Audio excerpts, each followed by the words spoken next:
Right, so I'm a little terrified. A few years ago in CUNA, this was a big emphasis for us, and this was what we were evaluated on, was how we were implementing checking for understanding. And so I'm going to start out with a little check for understanding to see how to tailor my instruction. How many of you use checking for understanding during your lessons? Thumbs up if you do, thumbs up once in a while, I'm not so sure. Mind. Okay, looks like we have a little mix between yes, I use it and I use it once in a while. These are some examples of things that you can use to help yourself monitor how students are learning. And research says that when students are engaged in their learning and you are engaged with them as far as what they are learning, that their learning, of course, will increase. So these are a few things, FIST to 5 checks. So you can just take a little sample of your students and say, FIST to 5, how much do you understand what we just talked about? 0, of course, being I do not get it at all the way up to 5, I'm an expert on it. The red, yellow, green slips that help kids, they can mark where they are. If you have, say, a continuum on, you're starting a unit and you have something that you want to find out where they are on that, you could use the red, yellow, green tags. They can tag where they are in their knowledge of that. Exit slips was one that I used quite frequently with my class as we were going out the door, to lunch, to our specials. As we finished the lesson, tell me one thing that you learned from what I just taught you about verbs or nouns or whatever concept. And then finally, I get it, kind of get it, I don't get it at all. All right, so this is just a little funny to make me feel a little bit less nervous. I taught striped cover whistle. I don't carry whistling. I said I taught it, and I didn't say you learned it. So at the heart of good education is not only being a good presenter and being able to give information to kids and teach them, but also thinking and engaging those kids in dialogues and in conversations about their learning and checking with them to see where they are in their learning with what you've presented to them. So in checking for understanding, and this one I'm going to read right off of, sorry. This is what it helps us to learn. We learn what the learner knows. Think of your KWL charts as a good example of what do they already know, what they don't know. You can sometimes tell that from a KWL chart as well. The extent to which the learner is able to take what you've just taught them and link it to something else, like a text-to-world or a text-to-text concept, and then whether or not they have fundamental misconceptions. And I read something really interesting. The teacher was asking questions about nocturnal animals. And she asked the question, is a bat a nocturnal animal? And the student said yes. And then what's the opposite of a nocturnal animal? An animal that is awake during the daytime. And then the teacher probed one step further. So what does that mean if you're a nocturnal animal?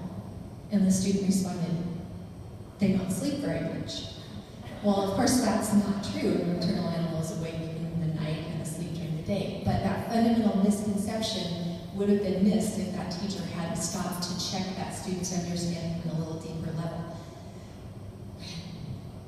So instructors who check for understanding usually feel more engaged with their students because they feel like there's a conversation going on. They feel like they know what the student knows, they know what the student needs to learn, and they get a sense of what the student is going to do in their performance with them. One of the things that I researched out just recently was questioning strategies. And I'm going to talk a little bit about robust questioning, which kind of goes along a little bit with Bloom's, but it gives you different opportunities to ask different questions and elicit those responses that give you a deep understanding of where kids are. So elicitation is to check for, just check to see what they know, their basic knowledge, who, what, where, when, why, how. Divergent is when you try to give them an opportunity to compare one thing to another, so get them to make that link between what they know and something else. For example, why does water look blue in a lake but clear in glass? So getting them to begin to understand new things based on what they know. when we were doing the Common Core math and beginning those kinds of conversations, they told us when you're not sure how the student got to an answer, this is your throwback question. Can you tell me more about that? So this is a great one when you don't quite understand what the student's trying to communicate to you, and that can give them a chance to explain their thinking. Heuristic is asking them to tell you how they would do something. How would you set this up? How would you solve this? Where would I look if you were to tell me where to look for something? And then inventive to stimulate creative thought. Go ahead, Doug. So, when you're checking for understanding, there are 3 really important things to keep in mind: frequency, variety, and usefulness.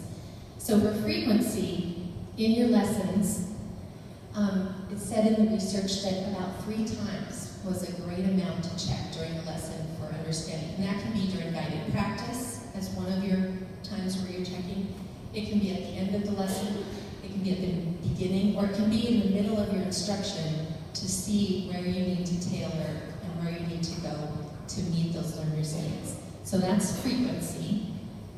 And then there's variety, which I will get to in a little handout that CUNA gave to us that I found really useful because it gave me a brief synopsis of different strategies for checking and when it might be a useful strategy. So I'll hand that to you guys at the end.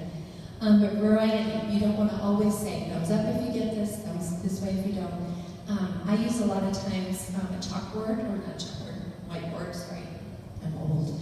I use a whiteboard to elicit answers from the kids. That way I can see who is able to get the answer, who is looking at their neighbor and copying down their answer, and who is a little bit clueless, and that way it gives those students a chance to fully respond to me. So we use that a lot in 2nd grade, because writing a whole bunch of things is a little bit daunting for them. Are those little white? Yeah, those small whiteboards. Okay. I've seen teachers use the little pen, Etch-a-Sketch looking ones, not magnitudes, there we go.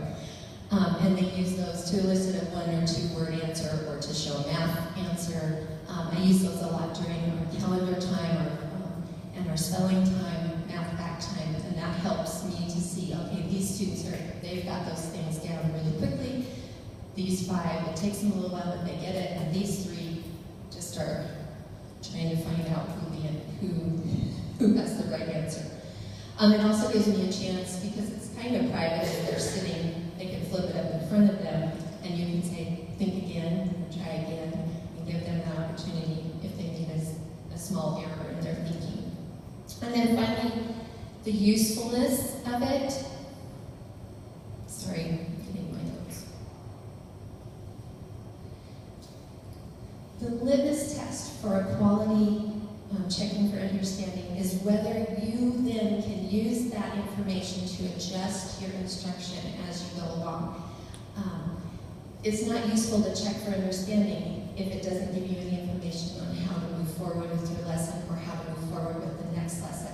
So the suggestion is that when you're planning your lessons, you take the time to think about what ways am I going to check for understanding, and are those ways really going to give me the information that I want to guide my instruction.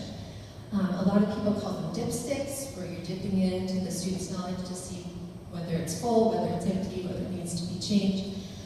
But I really see it more as a way for me to guide my students to know, okay, I just taught fractions. I just taught what does 1/2 and 1/4 mean, and how do those compare to each other. Now, can you show me on your whiteboard what 1/2 of a circle is, or whatever? And then to be able to say, all right, I only have 3 kids that can do that. Let's talk about it and re-explain it, so that I don't go on from a concept that they don't understand, and then I don't bore them with a concept that they do. Right, and then that's my little last slide. Some of the things that I've used are the 3-2-1. I don't know if you've heard of those. You can give me a little thumbs around if you've heard of that one. 3 things I learned, 2 things I still wonder, 1 thing I want to know more about. That's a really handy one, especially when you're finishing up a lesson 3 things that I understood from that, and then 2 things that I still don't get. You can collect those and use those to guide your next day's lesson. Grab my sheet, because of course my mind is blanking out now. I talked about whiteboards. A 3-minute buzz, that one's a cool one. You give the students 3 minutes to talk about whatever they have learned from the content just at that time. So you might give them a short introduction and then say, okay, 1-minute buzz or 3-minute buzz. Tell your partner everything you just learned about the concept, and then their partner has an opportunity to do that back to them. Similar to turn and talk, but with a little bit more focus. A couple of other things. Alphabet brainstorm I really liked, where they come up with words that start with the letter of the alphabet to cover the concept that you've just taught, and each student is assigned a letter, or maybe they come up with a letter that starts with their name, and it gives them something, a direction to give an answer with.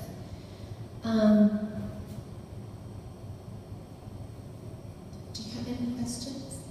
Any thoughts?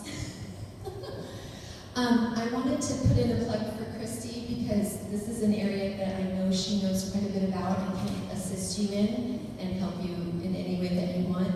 I have my list of ideas for checking for understanding. I think the main thing to keep in mind is to be very cognizant as you're planning your lessons of where you're going to put in that checking for understanding and what one would be most appropriate to help you